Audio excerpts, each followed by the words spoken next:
Écoutez, passons à l'oralisation du texte. Si on a encore l'énergie mentale après être épuisé par une si belle conclusion. Simplement, l'oralisation, c'est 80%. 80% de ce que l'auditoire retiendra. Donc c'est très important. Tout d'abord, je reviendrai sur la préparation à l'oralisation et sur le stress.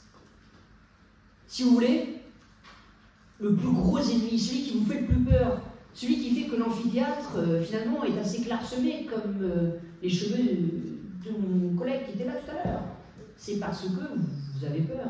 Pas vous, du coup, parce que vous êtes assez courageux, mais... Alors, ceux qui sont là, ils seraient des dizaines, des centaines, comme des Champferrat, des milliers. Mais si vous voulez, ça fait peur. L'éloquence, se prendre la parole, etc. Ce qui fait que nous ne sommes pas combles aujourd'hui. Le stress. Comment lutter contre le stress? Déjà, en sachant qu'il disparaît de deux façons. Dans le temps court et dans le temps long. Il disparaît, ce foutu stress, dans le temps court parce que, eh bien, le corps est ainsi fait qu'il va libérer de l'adrénaline, qui va vous libérer à son tour du stress. Parce que vous allez avoir ce pic, c'est comme si, voilà, les nazis, etc., prenaient un petit cocktail de drogue, de la cocaïne, etc., pour les combats, et bien vous, c'est votre corps, naturellement, qui va vous donner de l'adrénaline. Et bien ça va vous transcender. Certes, vous allez être stressé au départ, vous allez avoir cette chaleur qui, telle une cravate trop serrée, va vous étouffer. N'oubliez pas qu'Hector, la dernière, qui était le lycéen, au final, s'est carrément étouffé. Il a commencé par un gargarisme, c'est pas grave, il a repris juste après, il a fait une plaidoirie magnifique, il a gagné. Comme quoi, le départ ne marque pas toute la plaidoirie. Et donc, ce stress-là, ne vous inquiétez pas, il va s'évanouir dans le temps court. Mais surtout, ce stress, il s'évanouit dans le temps long. Autrement dit, plus vous allez vous frotter au stress, à l'exercice de prendre la parole devant un public au départ assez court, assez restreint, vos parents, vos chats, etc., puis après vos copains, puis après vos camarades de classe, puis après le professeur, puis après l'amphithéâtre en demi-finale, ici, dans cet amphithéâtre ici même, ou sinon ce sera Trudel, et puis après Michel Hospital avec les 400 personnes. Ce qui fait que vous allez pouvoir tout à fait plaider à Michel Hospital et que ça fait 16 ans que les lycéens font une super finale à Michel Hospital, c'est parce qu'ils ont commencé, on va dire, avec un stress plutôt minime, mais un auditoire pas forcément très impressionnant. Et quand c'était celui qui était impressionnant, et ben, vu qu'ils étaient allés graduellement, ils n'ont plus peur, ou alors ils ont moins peur. Parce qu'ils se sont préparés, parce qu'ils sont parlés. Qu'est-ce qui fait qu'on est bon en anglais? Parce qu'on parle anglais. Qu'est-ce qui fait qu'on parle bien? C'est parce qu'on parle. C'est exactement pareil. Ok? Me vient juste un exemple, Boba Fett. Boba Fett, la première page de la BD, et tous les méchants de la galaxie lui pointent un gun sur la tête, il n'a pas peur parce qu'il a connu la vraie peur avant. Et ben voilà, c'est le temps de parler. Donc préparez-vous, surtout préparez-vous. Et dernière chose, prenez du plaisir. Prenez du plaisir, essayez d'aimer le sujet. Je prends un exemple personnel et j'en aurais fini avec le stress. J'ai eu à plaider l'année dernière à Paris contre tous les autres gladiateurs de tous les lycées de France, Paris, Assas, etc. et tout. Eh bien, le fruit du hasard était comestible. Putain, un sujet parisien de merde. Mais les Parisiens, c'est vraiment des grands losses, si vous voulez. Ils ont posé il y a 3 ans Rocky Bâti le Bois, quoi. Voilà, ou Klaus Barbie, poupée de cire, poupée de son. C'est pour vous, Alors, ça fait rire certains, mais voilà, vous êtes des pourris, vous êtes des monstres. Bref, là c'était le fruit du hasard. Est-il comestible? Putain, j'ai détesté ce sujet. Mais heureusement que j'ai préparé le sujet tôt dans la semaine. Et tard le soir, mais tôt dans la semaine. Parce que si vous voulez, je le détestais au départ, et puis après je me suis dit, mais fruit du hasard, ok, d'accord. J'ai pensé à quoi? J'ai pensé à France. J'ai pensé que en fait, le fruit du hasard, c'était le fruit de la passion. C'est ça qui est passion France. Parce que si vous voulez, je la préfère la rencontrer, elle, au détour d'un couloir, plutôt que cette légion de bottes d'Emma, Denise, sur Fruits, qui me disent « Salut, ça va? Tu fais quoi dans la vie? Tu pourras m'apprendre à faire du skate ?» Eh ben non. Je préfère la croiser au Crous, je préfère la croiser au Jardin Lecoq, et finalement qu'il se passe quelque chose, que le hasard fasse, que l'amour naisse. Bref, le fruit du hasard, le fruit de la passion. Et si vous voulez, quand j'ai trouvé cet argument-là, j'étais transcendé. Je me dis, putain, en fait, je peux en faire quelque chose de cette plaidoirie. Mais parce que je me suis cassé les fesses avant, et que voilà, j'ai tout mis, et au final, d'un sujet que je n'aimais pas, j'ai fini par l'aimer, j'ai fini par prendre du plaisir, mettre de l'humour, me foutre un peu de la gueule de contradicteur, ça fait toujours plaisir. Et voilà, quoi, on était parti, et en aimant le sujet, en aimant sa position et ses arguments, eh bien, j'avais pas besoin d'apprendre par cœur parce que j'étais persuadé par ce que j'allais dire, j'étais convaincu et donc j'ai convaincu et j'ai persuadé. D'accord? Et le stress, j'en avais cure. Pour dire autrement, je n'avais rien à foutre. Ok? Oui, d'ailleurs, c'était un peu mon cas aussi pour Jeu de main, Jeu de vilain, et au final, quand j'ai trouvé mon argument sur le viol, je pense que j'ai fait certainement la plaidoirie la plus forte de toutes les plaidoiries que j'ai pu faire. Ensuite, après la gestion du stress, il faut évoquer aussi l'importance de l'auto-évaluation. C'est-à-dire que pour éviter justement d'avoir vos défauts qui reparaissent lorsque vous ferez votre plaidoirie, il faut que vous les identifier avant. Et pour ça, très simple, déjà faites votre plaidoirie devant une glace, ou même mieux, filmez-vous.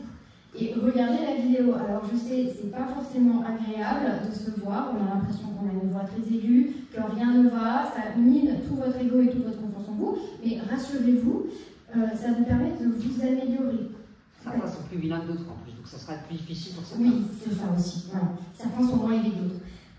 Mais ça vous permettra par exemple de voir vos types de langage. Si vous dites tout le temps ou si vous êtes monotone. Si au bout de 2 minutes vous vous ennuyez, vous n'arrivez même pas à vous écouter, c'est que vous êtes monotone.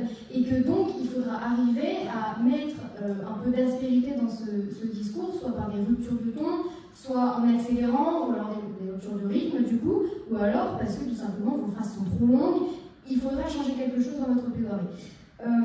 Ça peut aussi être dans la gestuelle. Si par exemple vous vous apercevez, vous balancez, etc., etc. Donc vraiment, c'est très important de s'auto-évaluer, de s'entraîner et de se filmer pour voir où sont vos défauts.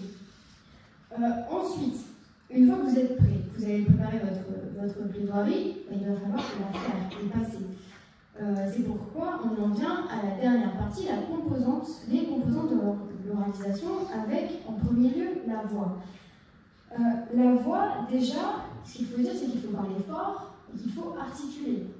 Donc, entraînez-vous, puisqu'il faut que tout le monde vous entende. Si vous avez, comme moi, tendance à mâcher vos mots ou à parler trop vite, l'astuce, c'est par exemple de parler avec un crayon dans la bouche. Alors, vous aurez l'air très bête, mais je vous assure que ça marche. Vous mettez votre crayon comme ça, et vous faites votre plaidoirie. C'est une astuce qu'on apprend souvent en théâtre, et vous verrez que quand vous referez votre plaidoirie sans votre crayon dans la bouche, ça changera tout. Ensuite, il faut, comme on vous l'a déjà dit, mettre des ruptures de ton et des ruptures de rythme. En fait, souvent, et vous en apercevrez quand vous vous filmerez, on a un schéma par défaut de notre voix. C'est-à-dire que chacun aura une phrase type, c'est-à-dire qu'il, par exemple, accélérera au début et ralentira à la fin de sa phrase, ou inversement, ou que sais-je. Ça, quand vous le répéterez tout au long de votre plaidoirie, ça fera qu'elle sera monotone, justement. Et c'est pour ça qu'il faudra mettre des ruptures de rythme et des ruptures de ton. Donc accélérer ou ralentir en fonction évidemment de vos arguments et adopter à certaines parties de votre plaidoirie une voix plus posée et à d'autres une voix plus forte. Évidemment, ça sera en corrélation avec ce que vous êtes en train de dire. Par exemple, pour revenir sur ma conclusion et le viol, je n'allais pas avoir une voix guillerette.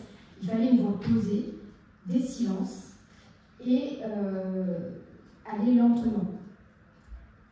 Ensuite, voilà, c'est comme un peu une musique en fait. Il faut que vous variez à chaque fois pour capter votre auditoire dès que vous sentez qu'il commence à partir. Ensuite, donc une fois que la voix s'est faite, vous avez aussi la posture. Et la posture, elle passe d'abord par la gestuelle. Donc la gestuelle, tout simplement déjà vous serez debout quand vous plaiderez. Il faut se tenir droit, donc vous ne vous penchez pas en avant. Il ne faut pas se balancer, il faut toujours être droit finalement. Ne vous reposez pas sur le bureau. Vous pouvez poser vos mains sur le bureau, mais ne vous posez pas dessus. Et justement, en parlant des mains, elles ne doivent pas être statiques. Ne les mettez pas dans vos poches. Ne jouez pas avec vos cheveux. D'ailleurs, les filles, attachez-vous les cheveux, comme ça vous évitera qu'ils tombent quand vous regarderez votre texte. Et voilà, faites comme Sacha, adoptez des positions de main en fonction de ce que vous êtes en train de dire. Si par exemple, vous êtes en train d'énumérer quelque chose, faites-le. L'humanité, c'est par exemple la bonté. D'une part la bonté, d'autre part la bienveillance. Voilà. Ce qui fait, les deux se rejoignent, l'humanité.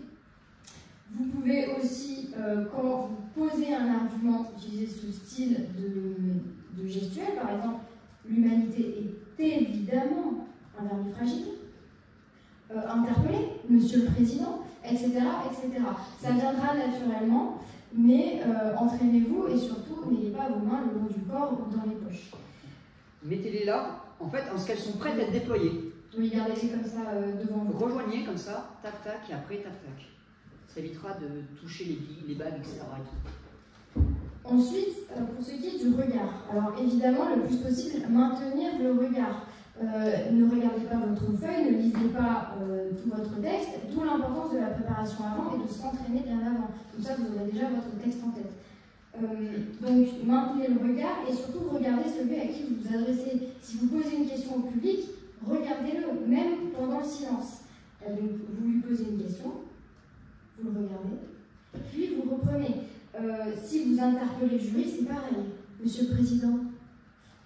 Et après, évidemment, vous regardez et vous continuez votre phrase. Le regard, vraiment, ne l'ayez pas fixe, balayez tout le public et balayez aussi le jury. Et pour finir, je crois que c'est le roi de la plaidoirie, le silence. Le silence, on en a parlé tout au long de cette formation et on en reparle, il est essentiel. Avant l'accroche, avant la conclusion, après vos questions rhétoriques, il faut que votre plaidoirie soit ponctuée de silence. C'est celui-ci qui va créer le rythme dans votre plaidoirie, c'est celui-ci qui va donner du fond et aussi qui va apporter du poids à vos arguments.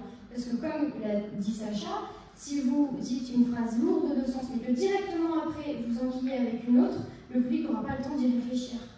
Donc prenez le silence, déjà pour faire en sorte que le public intègre ce que vous êtes en train de dire. Ensuite, ça vous permettra à vous de respirer, de reprendre vos esprits si vous êtes stressé. Ça vous permettra aussi de regarder vos notes. Donc si vous êtes perdu, profitez des silences pour justement vous repérer dans votre texte et ça vous permet évidemment de capter l'attention du public. Ne dit-on pas, et à raison, que si la parole est d'argent, le silence est d'or. Ces dit-on-là, c'est fort. Si vous voulez, si ça fait, je ne sais plus combien de millénaires qu'on les suit, c'est qu'il y a plein de raison.